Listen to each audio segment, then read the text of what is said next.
ನಮಸ್ಕಾರ ಸ್ನೇಹಿತರೆ ನಮ್ಮ ವಿಡಿಯೋಸ್ ಮೊದಲನೇ ಸಲ ನೋಡ್ತಾ ಇದ್ದರೆ ದಯವಿಟ್ಟು ನಮ್ಮ ಚಾನಲ್ ಸಬ್ಸ್ಕ್ರೈಬ್ ಮಾಡ್ಕೊಳ್ಳಿ, ಹಾಗೆ ಪಕ್ಕದಲ್ಲಿರೋ ಬೆಲ್ ಐಕಾನ್ ಆಕ್ಟಿವ್ ಮಾಡಿ.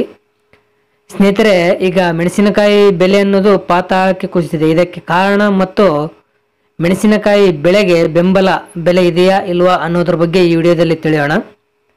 ಸ್ನೇಹಿತರೆ, ಮೆಣಸಿನಕಾಯಿ ಬೆಲೆ ಕುಸಿಯಲು ಪ್ರಮುಖವಾಗಿ ಕೆಲವು ಕಾರಣಗಳಿವೆ, ಅವುಗಳ ಬಗ್ಗೆ ನೋಡೋಣ.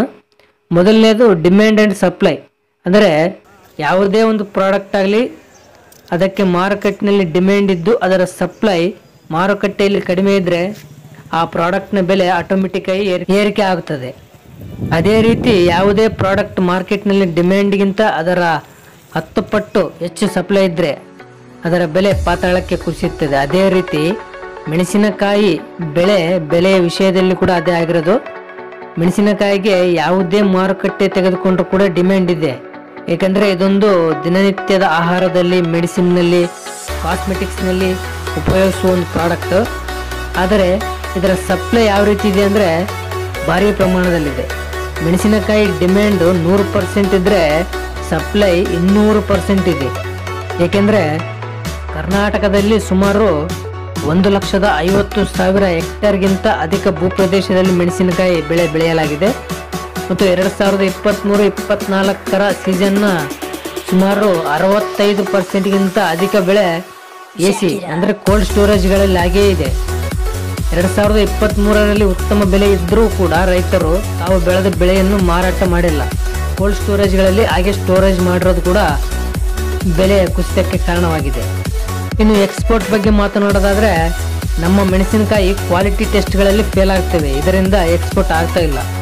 ಫಂಜೆನ್ಸಿ ಟೆಸ್ಟು, ಲಿಕ್ವಿಡ್ ಕ್ರೊಮಟೋಗ್ರಫಿ ಟೆಸ್ಟು ಮತ್ತು ಗ್ಯಾಸ್ ಕ್ರೊಮಟೋಗ್ರಫಿ ಟೆಸ್ಟ್ಗಳಲ್ಲಿ ಕ್ವಾಲಿಟಿ ಫೇಲ್ ಆಗ್ತಾ ಇದೆ ನಮ್ಮ ಮೆಣಸಿನಕಾಯಿ. ಇದರಿಂದ ನಮ್ಮ ಮೆಣಸಿನಕಾಯಿಯನ್ನು ಇಂಪೋರ್ಟ್ ಮಾಡಿಕೊಳ್ಳುತ್ತಿದ್ದ ದೇಶಗಳು ಈ ಸಲ ಮೆಣಸಿನಕಾಯಿ ತೆಗೆದುಕೊಳ್ಳಲು ಹಿಂದೇಟಾಗ್ತಾ ಇವೆ. ಈ ಎರಡು ಕಾರಣಗಳಿಂದ ವ್ಯಾಪಾರಸ್ಥರು ಮೆಣಸಿನಕಾಯಿ ಖರೀದಿಸಲು ಕೂಡ ಹಿಂದೇಟಾಗ್ತಾ ಇದ್ದಾರೆ. ಇನ್ನು ಅಧಿಕ ಪ್ರಮಾಣದಲ್ಲಿ ಇನ್ಸೆಕ್ಟಿಸೈಡ್ಸು, ಪೆಸ್ಟಿಸೈಡ್ಸು, ಫಂಜಿಸೈಡ್ಸ್ಗಳು ಬಳಸುವುದರಿಂದ ಅವುಗಳ ರೆಸಿಡ್ಯೂಗಳು chilli powder, dry chilli quality ಟೆಸ್ಟ್ಗಳಲ್ಲಿ ಪತ್ತೆಯಾಗಿವೆ. ಈ ರೀತಿ ನಾನ್ ಎಡಿಬಲ್ ಕೆಮಿಕಲ್ಸ್ ಇರೋದರಿಂದ ನಮ್ಮ ಚಿಲ್ಲಿ ಪೌಡರ್ಗಳನ್ನು ತೆಗೆದುಕೊಳ್ಳಲು ಬೇರೆ ದೇಶಗಳು ಹಿಂದೇಟಾಗ್ತಾ ಇದ್ದಾವೆ.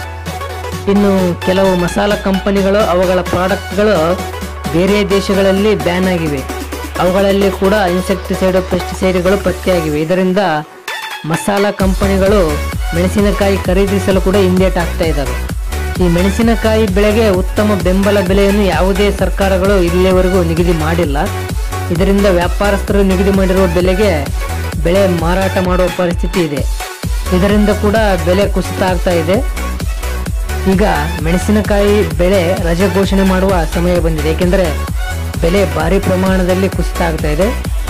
ಇದರಿಂದ ಚೇತರಿಸಿಕೊಳ್ಳಬೇಕಂದ್ರೆ 1 ಅಥವಾ 2 ವರ್ಷ ಮೆಣಸಿನಕಾಯಿ ಬೆಳೆಯನ್ನು ಕಡಿಮೆ ಪ್ರಮಾಣದಲ್ಲಿ ಬೆಳೆಯುವುದು ಉತ್ತಮ.